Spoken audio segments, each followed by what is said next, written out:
Hi guys, I'm Mark. I'm Penny. And we are the Oyster Boys, and it looks a bit of a mess here, nothing's lined up straight, but today we are reviewing Jaipur from Thornbridge against the homemade version of it, which we picked up from the Malt Miller as part of their Brew With Us series. Did you say that, yeah, so obviously they've been there and brutally went to the Peak District and had a little look around? Is that where they are? Yeah. Yeah, well then, yeah. It's Bakewell, isn't it? Alright, I've never been. Have you been? No, but I know where they're from. Oh, okay, right, fair enough. Good. Established 2005, I believe. Did you get that from the can? I did get that from the can. Actually, I think you'd be really interested in going and doing some research on Thornbridge, because they've got this brewery setup, or I think it's called the Union Set. Okay. Where, as the beer ferments, all of the yeast is pushed up through pipework into a tray at the top, where it bubbles out of these sort of tubes and mixes with the air and then goes back into the tanks again, so you get really funky flavours. There's a home brewer called Richard Bagley from Wheatlow Brewery. Okay. I'll send you his video. He's built his own Union Set. And it's like 6 casks. Wow. And as the beer ferments in these casks, it all goes up into the top and mixes in a tray with the air, and it'll be right up your street. I'd be interested to see what yeast you've used then. What yeast I've used, I'll be able to talk to you about it. Well, yeah, but that's what I mean. I'd be interested to see if that's how they're doing. I'm assuming they've got their own strain that obviously goes through all this union recirculation. Anyway, yeah. I mean, it's not a usual brewery that I would reach out for. I mean, this is their. We said we've tried a Thornbridge beer before. But it was a sour though, wasn't it? And way before we used to do. Everyone's got that one mate that drinks a sour, and you go, does he really enjoy it, or does he just do it because that's his thing? Like someone that wears a bow tie at a wedding. Those beers become like an endurance task at some point, don't they? I find some smoked beers like that as well, though. They're too much. Vault City, I think they do really good beers, and they've got it down to a T. But when maybe someone just has one style. Oh, I don't know. Maybe I think it's a real specialist subject, but I don't know. That's just But I mean, I do see this regularly. Usually, it's on cask, isn't it? Yeah. That you find it, and it's not really. I mean, we were talking before, and it's quite a hoppy beer. It's not really like on the bitter side. It's not really something I would go out for. But I think this is their flagship, isn't it? Yes, it is. Yeah. Yeah. So they do. I don't think I've tried it before. So when you buy the kit for this beer from the Malt Miller, there's a few options you've got available. You've got this one, which is the keg and can recipe kit, and then there's an alternative version, which is the cask recipe kit. Now, I don't have a cask set up. I haven't got a hand pull, so I haven't bought the cask one to see what it's like. So I've gone for the keg and can one. That makes sense, yeah. Should be as close as possible to this can. Okay. Yeah. Interestingly, I'll probably call you back in a couple of weeks to come and try this beer again. Because I said that I've got that 70-30 nitro mix that I've got a stout that I'm going to put on when it's finished fermenting. Yeah. I've actually got 70-30. I split this into 2 small kegs rather than one big one. I've got this one that's on tap now is on CO2, which we'll try today. But then in a couple of days, I'm going to get the 70-30 mix version and do a side-by-side of what it's like on CO2 compared to what it's like on 70-30. So it'll be more like a Worthington's cream flow. Can't wait. I think it'll be nice. Okay, well, I think, smooth, thick, creamy head on top. We'll see. Let's taste this one first. Right, okay. Do you want to get... sold it to me yet. Do you want to get these two in those glasses? And I will go and pour us some off the keg.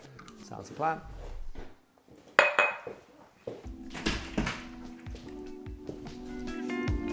Okay. You can tell these are dirty glasses that I've got today. Tap some of them bubbles off there. Right, I'm back. I think you've overcarbonated it compared to the... I think it's the dirty glass, to be honest with you, mate. Very similar. Colour-wise. You can see yours is... I mean, you must have poured yours first. Yeah. But, colour-wise, you're not... I think miles off, are you? There we go. Right, now I've got those bubbles off side glass. I think this one is got a slight, tiny little haze to it, whereas this one's probably been put through a centrifuge. It's gonna be filtered, this one is clear as a bell. This one is like when you're on holiday and you've got a bit of sun cream on your sunglasses, so you can still see everything. You can still see everything fine, but there's a slight haze. Yeah. I think that's the homebrew version. Yeah. So well, yeah, it's going to happen, isn't it? So I cleared it out with Browsol, and I double dosed it with Browsol. So I put some Browsol in the fermenter, and then when I kegged it, I put some Browsol in the keg as well. Okay. So that's like a vegan version of using gelatin, I suppose. Yeah. And it does a great job because this was like mud. At the end of the fermentation. okay. Yeah. Put the Browsol in. Literally 24 hours later, I went back out to the shed, and it was like, bing. Oh, nice. Looked loads clearer, and then just for luck, I put a bit more in the keg as well. Cool. Extra. But yeah, I think it's pretty close, isn't it? Colour-wise, I think it's the same. I think it's just the clarity is a tiny little bit different. I'm going to give it on looks. I'm going to give it an 8. Yeah, I'll go an 8.5. Yeah. Yeah. Okay. So, before you do, so obviously they give you the list of the hops that comes on it. I'm assuming they match up. Well, you tell me what's on the list there, and I'll tell you what's on the list here. Okay, so I've got Chinook, Centennial. I can't pronounce that one. Which one? Ahtanum. Ahtanum. Pardon? Ahtanum, I think that's pronounced. Ahtanum. Yeah. Simcoe, Columbus, Cascade. So we've got Cascade, Centennial, Simcoe, Chinook. Yep. That's all we've got on here. Okay. I think Ahtanum, and what are we missing? Columbus. Yep. We don't have Ahtanum, we don't have Columbus. But unless they were used for... I don't know much about Ahtanum, so is that also, bitter in, or? Also, we've got optional ingredients, which if you don't already have it, you do have to buy it, is the Flex. So this uses Flex as the bittering extract as well. So one of those two hops is going to be bitter. Is probably going to be a bittering hop, yeah. Okay. So, do you want to give it a smell? I'll give the original smell first. Yeah. Yeah. So, well, according to this, you should be getting on the nose honey, lemongrass. I definitely get honey. Yeah, definitely get honey. And lemongrass, yeah. Let me just swirl her up. It smells bitter. It smells bitter. I know straight away when you smell something, you know it's coming up. That's going to be a rude boy. Definitely, it's really honey-y. Should we try this? What malts were in this before? Is there something that's going to give that sweetness over, or? And the malts we did have. It's only one malt. Simpson's Low Colour Marisotta. Oh, interesting. Do you want to smell the homemade version? Smell the homemade. Smell my efforts. Would you like to smell my effort? It smells nice, actually. Yeah, again, and it's going to be expected. It smells like this, it's amped up, yeah. The amped up version. I'd prefer the... I'd say yours has got a bit more, whereas this is... Yours is more sweeter. And when I say sweetness, it's coming from the hops. It's not coming from the... It's not malt sweetness. Yeah. No. If that makes sense. Very similar, though, I think. Yeah. Definitely honey and... the hand soap that I used earlier. It was a lavender and chamomile. No, it smells like, you know that, I don't know if anyone watching this has got young kids, you know the soap that's a duck? You push the duck's head down. Okay, right. I was like, why does the beer smell like that? I thought I should wash my hands before. No, I think it's fairly close. I actually prefer the... Yours is like spice. It's got like a spicier smell, if that makes sense. Yeah. As well. Whereas this one's more earthy type. Mm. Yeah. So I'm gonna give it an 8 again. 8's fair. I'll go with 8. Yeah. Let's taste them both. See how much you hate them. I'm coming in. Store bought first. I'm coming in with an open mind. Cheers. Cheers.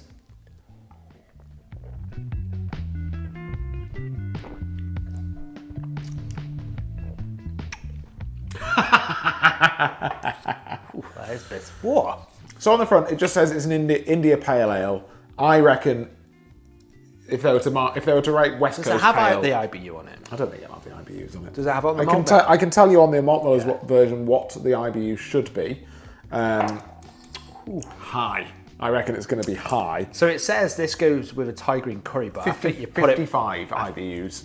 It tastes higher than that. Well, 55. I think something like the winner, the lager that we had before, would be 28 or 29. Yeah, that's why I thought this would be higher. Punk IPA, I think, is 40. Is that all it is, Punk? Yeah, Okay. so this is 55. Right.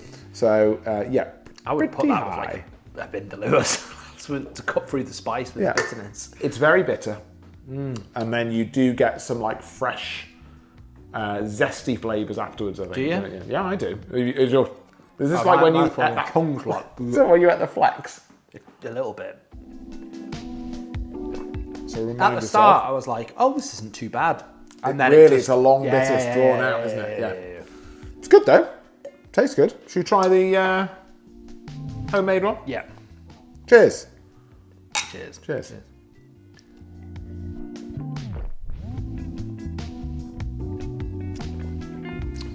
Now, if you don't mind me saying, they're very different beers. You reckon? Yeah. In how would you say? I would say that it's very more, I don't get much maltiness from that. From this. In Yep. fact, I get very little. I get a lot of that, and I get a lot more not sweetness, but like more aroma from the hops, but like fruity aroma, where I don't get aroma or taste? You're talking a bit of both, really. I'd say this one's a lot easier to drink. The homemade one, I think, is doesn't taste as... It's definitely not as bitter. It doesn't drag out. It's like bitter. Yeah. the other one gets under my tongue, and like my jaw. Yeah. Whereas that just is like the front of my tongue. If that makes sense. Tong. Yeah, the bitterness is all like the front where you scrub with your toothbrush, but it was like... It's funny actually, because the more I drink of this, the less I notice the bitterness, because my mouth's more used to it, and the more I can taste the hops in it on both. And now I go back to that. That's just pure bitter. The canned one. Yeah. I think this is less bitter. Obviously, if you're making it, you could adjust for that by putting more flex in at the start, because if you buy it, you're getting 15 grams, and you're probably going to use a few. 1 second, let's have a look. Yeah, so it's 3.5 mil, and you've got like 15 grams. So let's just say 15 mils of it. So you can adjust for more flex if you wanted. I don't think that this homebrew version is as bitter as the canned version. And then when you try and ignore the bitterness, and then compare the rest of the beer, I'd probably say this one's like a little sweeter. I don't think it's finished as low on the gravity. Did you fit Possibly. what is in your which one are you on? The homebrew one tastes a little yeah. sweeter. It's just more residual sweetness. Yeah. So there's which less. you could smell on the nose as well. There's less hop bitterness, and it's not as the beer itself isn't as dry. Yeah. Which isn't a bad thing, because I'm not going out and buying a case of Jaipur. You know what I mean? No. It's not my go-to beer. I much prefer big juicies than Westies. And I would say, like I said before, that this, although it just says India Pale Ale on the front, if they were to write West Coast Pale Ale, no one would bat an eyelid, because that's essentially what this beer is. Yeah, so is that fair? I think that's fair. I'm just thinking I don't want to score it low, because it's just not my style. Yeah. So I'm just going to give it a 7. I'm just going to give it a 7. But it's not bad. No. I can tell that it's a good beer. It's just not my style. Yeah. And it'd have to be an outstanding West Coast for me to give higher. What would it have to be? It would have to not be a West Coast. I have had some. We have had some where I've gone, do you know what? That's really bitter, but as a well, sometimes you get a curry that's really spicy, but it's so flavoursome that you go, do you know what? I'm happy to go that higher heat scale, because the flavours are there. Whereas this, I feel that it's just bitterness for bitterness. If you were going to pick one that you were to finish, which would it be? Gun to your head. Definitely yours. Definitely 100%. I felt with this beer when I was making it, I felt like it was a long brew day as well. I'm just going to have a little look. We had a 20-minute hop stand, Whirlpool. You're a hop head. What's your thoughts? I mean, I'm specific about which hoppy beers that I go for, really, though. You like West Coast. I drink West Coast. Do you get another can of this? Would I get another can of this, or would I go and get a West Coast from Siren? Oh, all right. Yeah. How about if you went into a pub and saw they had that on draft, or on cask? I'd see what juicy hazy Nipas they had on first. Well, let's say you went into, they got Whitney Neal behind the bar. You're in that sort of pub. All right. So I've got Foster's, Kronenberg 1664, Guinness. Oh, always Guinness. Worthington's. Worthington Cream Flow. Yeah, Strongbow Dark and Fruits. Strongbow Dark Fruits. But then on guest, they've got got that, and they might have Cheshire Cat. I'd get this over Cheshire Cat all day I was long. just asking. 100% over a Wheatwood Ale. I'd definitely get Thornbridge. Okay. Yeah, I was just asking your opinion. I was just. Yeah, I would. Yeah, okay. But I would actually rather have the homemade one. Yeah, okay. Just because it's just like a rounder version, isn't it? Right. Okay. So I give it 7. Did you give it 7 flavour? Yeah, I think 7. Yeah, it's just this one again much easier to drink than the canned version. But I wouldn't rush back to make it again. Me personally, I wouldn't rush back to make it again. Okay. Price, I think we worked out. Did you say £1.12 a pint, homemade? Yeah. £1.70 a pint if you were buying it in cans. Yeah. I mean, if you were like a die-hard fan, I would just go buy that. Just go and buy it. Personally, but the effort and the cost difference is not saving really a lot. No. This is, it's like a tribute to Jaipur. Yeah, but from an actual price perspective, I actually think that's quite cheap because I'm assuming you would have used a lot of hops in there. A lot of hops go into it. Yeah. So I'm actually going to give that a 9 because I actually think that's a really good price. Yeah, I mean, on top, we had to buy the Flex, not included in the price of that. But again, this one thing of Flex, this is for 55 IBUs, we put 3.5 mil in, right? And let's say you get 15 mil. For any other beer that I was going to make, I wouldn't put as much in because I'm not going to make a 55 IBU beer. So this will do you for like, I don't know, 6 or 7 batches of beer, and it cost a couple of quid. Oh, yeah. So that's again negligible. So take that away. You're £1.12 then for the beer, and I think for the amount of hops that you're getting in it, and it's not a weak beer. It's 5.9%. Is the homebrew version the same? Yeah, 9. 5.9. So you've got a big lump of grain going in. Yep. And you've got a load of hops going in. So I think 9's perfectly fair. Yep. Yeah. Sessionability. 1. Yep. 1 on the I think I'm being fair there. I think I'm being very generous. So last night, I sat on the sofa and started watching the new series of Drive to Survive. I can tell that you're excited for the new Formula 1 series coming up. As I was watching it, I had a couple of cans of beer that I had in the fridge. Yeah. And then I moved on to the kegerator, and I had I've got 3 beers on tap at the moment. I've got this, I've got a lager, and I've got a hazy pale. I've got Milson on the third tap. I'd already had 4 cans. I had 1 pint of the lager. Yep. I had 1 pint of Milson, and then I had 1 pint of this. And then I thought, I'm going to have another drink. What shall I have another pint of? Milson? I did not have another pint of this. It is a 1 for me. Even though the homebrewed version is nicer, I still can't session it. I can't have more than 1 concurrent one. A whole pint of it's a lot.